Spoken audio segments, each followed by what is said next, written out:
كده في سمانة هنا باضت اهي، بالفعل فعلا باضت اهي. دي شكل البيضة بتاعتها دلوقتي. شاطرة، عايزين واحدة تاني بكرة بقى. بعمل العلب دي الأول كده، اللي هي بتحط فيها المية. خد المية دي نسقي بيها الزرع هنا. مفيش حاجة بتترمي تقريبا. بعد كده بقى نجيب دي بتاعت الأكل برضه هنضفها. هما كلهم عايزين ياكلوا اهو. هناخد برضه المية دي دلوقتي كده يكون هنا.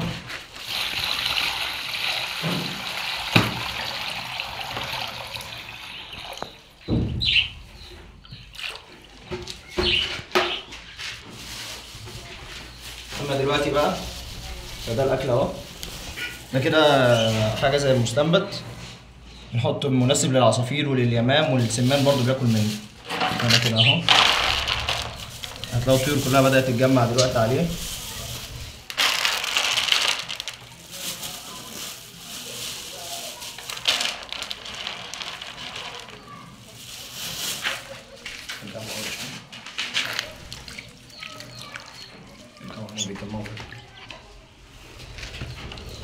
كله هينزل ياكل دلوقتي. طبعا انا نسيت اقول لكم بقى عن الطائر اللي جبناه جديد، اللي هو السمان ده. ده السمان اهو، اللي هو واقف بره ده. جبنا منه حوالي 10 وحدات، ومسكنا واحده امبارح ذبحناها برضه. عمر تقريبا 50 يوم، هو بيبدا يبيض على عمر 45 او 50 يوم. طبعا انا خدت منهم لحد دلوقتي حوالي 4 بيضات، كلت منهم 3 وفاضل واحده لسه هنا ما خدناهاش تحت اهي. لو سمعتوا صوته ده كان صوته اهو، ده صوته ده كده ذكر اهو. الذكر بيتعرف من الانثى عن طريق صوته. طبعا كل العصافير مناسب معاها الاكل اهو. احنا طبعا مش مكتفيين بالنوع ده بس، لا بنجيب برضو بيلكم للعصافير، وبنجيب علف برضو للسمان عشان ما يخسش مننا، وعشان ناخد منه بيض برضو يفضل محافظ على صحته.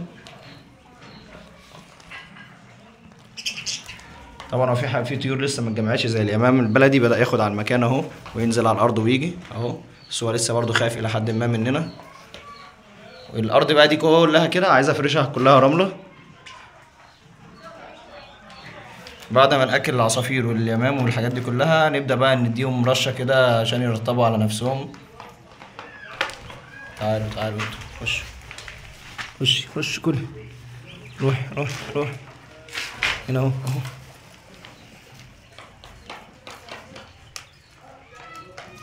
طبعا بيحب ينكشوا كده زي الفراخ برضو.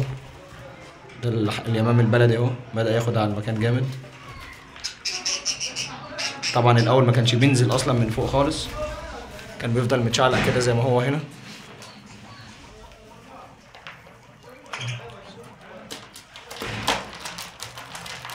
بصوا ما شاء الله كلهم متناغمين وبياكلوا كلهم مع بعض، مفيش اي حاجه مأثره عليهم.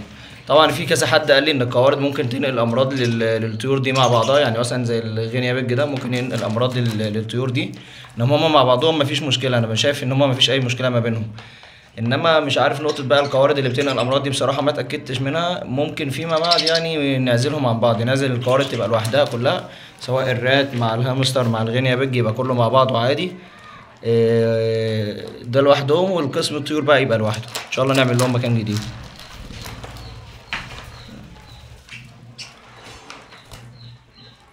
دي قاعده بتنكش هناك اهي، وده مستخبي هنا عايز يجي ياكل بس خايف. بصوا ما شاء الله مفيش اي حاجه بتضرب التانيه، يعني حتى الغينيا بيج قاعد بياكل في وسطهم عادي جدا. انا ليه اخترت مثلا بتاع العلبه دي عشان اكلوا فيها، لان السمان ده من النوع اللي بينكش في الاكل جامد اهو، زي ما انتم شايفين كده عمال ينكش برجله في الارض عشان ما يبعترش الاكل. عشان كده انا حاطه في مكان اهي، هي دي نفس الحركه اهي عشان ما يبعترش الاكل بتاعنا.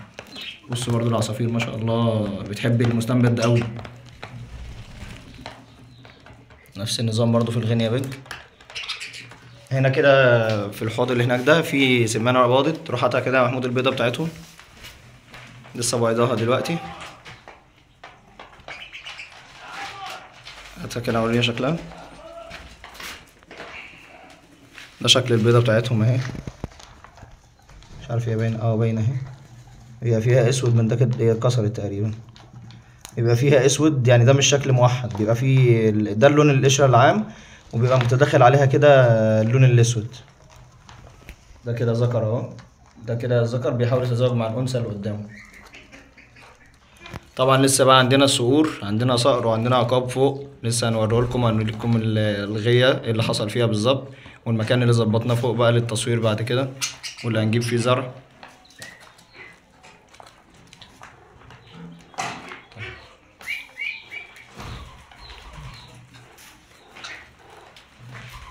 دي بقى الاماكن اللي عاملينها ليهم للعشوش، عاملين اماكن اهي زي كده هنا، عشوش مناسبه للاسترالي والروز والكوكتيل هناك اهو مثلا. ده كده عش الكوكتيل، طبعا هو مفيش كوكتيل لسه. طبعا الطواجن دي مناسبه لليمام، دي كده عشان اليمام يعشش فيها. هنا كده دي بوكل لليمام برضو، كويسه جدا لليمام يعني ياخدها ويعشش فيها. في هنا برضو واحده تاني، وهنا برضو في طاجن فوق، وهنا برضو واحده تاني. دي كل الاماكن الموجوده هنا اهي. ده مكان لسه هملاه رمله من هنا، بحيث ان هو يكون للسمان برضو يبيض فيه ويعمل فيه اللي هو عايزه. ده كده المكان اهو. الصبار ده انا احتمال اخده برضو فوق السطح، اعمله في المكان الجديد اللي فوق.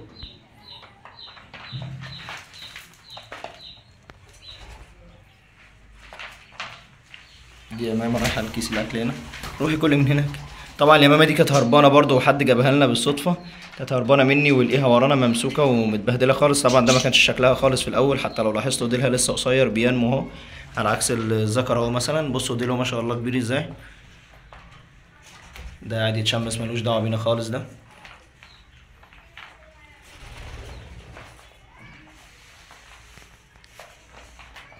اهم حاجه في الموضوع ان الطيور كلها بتبقى متناغمه مع بعض، مفيش حاجه فيهم تضرب التانية.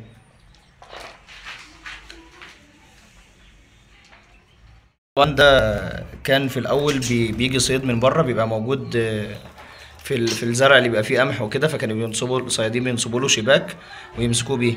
دلوقتي بقى مستأنس وبيتفرج عادي في المعامل، وبقى ليه مزارع مخصوصه ليه. الميزه في السمان ده ان هو دوره حياته بتبقى سريعه قوي، يعني اخره خالص 50 يوم لحد ما يوصل لسن البيض، يعني بيبدا يبيض على عمر 50 يوم. تفريغه بيبقى سهل جدا، الكتاكيت بتاعته بتبقى معتمده على نفسها من اول يوم. بيبقى مناسب جدا للتربيه برضو في البيوت، يعني لو حد هيجيب شويه صغيرين على قده كده كتاكيت ويربيهم برضو بيبقى كويس جدا. على ما بيوصل لسن البيض ممكن يبيض من 250 ل 300 بيضه في السنه، والبيضه بتبقى حجمها تقريبا من 9 جرام لحد 12 جرام. لحمه ما فيهوش دهون كتير، فيه بروتين. و طبعا يا جماعه اهم حاجه في اي مكان بتربي فيه انك يكون عندك تهويه مناسبه زي كده، مكان يكون فيه تهويه كويسه طبعا من هنا ومن هنا اهو، ويكون مكان بيدخل شمس. ده كده مكان بيتشمسه حتى في الحر اللي احنا فيه ده. هو الطائر نفسه عايز يتشمس، هو عايز يتشمس براحته، مش عايز يتشمس وعايز يقعد في الظل زي اللي هناك دول برضه براحته. فاهم حاجه؟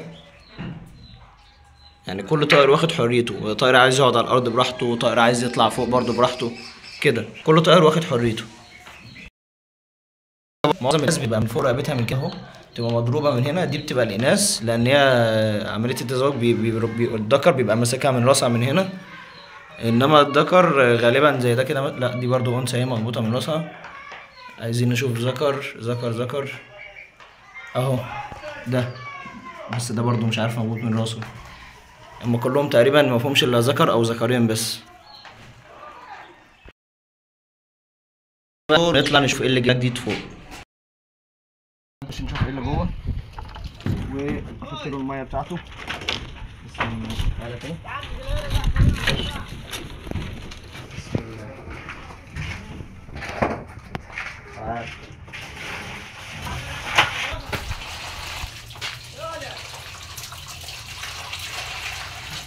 يموت ويستحمى. ده بقى عقاب الاستيب. ده كده بواقي الاكل بتاع امبارح، دي الوجبه بتاعت امبارح اهي، كان واكل حمامه هنا. ده الريش بتاعها اهو.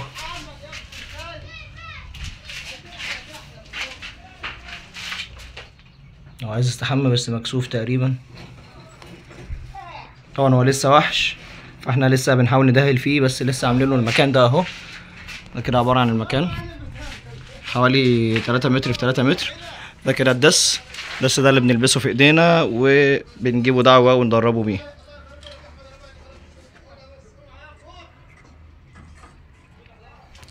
المفروض اصلا المكان ده معمول للحمام. دي كده الدشارة بتاعت الزغاليل، بيطلع هنا كده، يدخل هنا كده، يبص على المكان حواليه بالظبط، يشوف الجو ده ويشوف الجو ده، ويحفظ الاماكن اللي هنا اهي.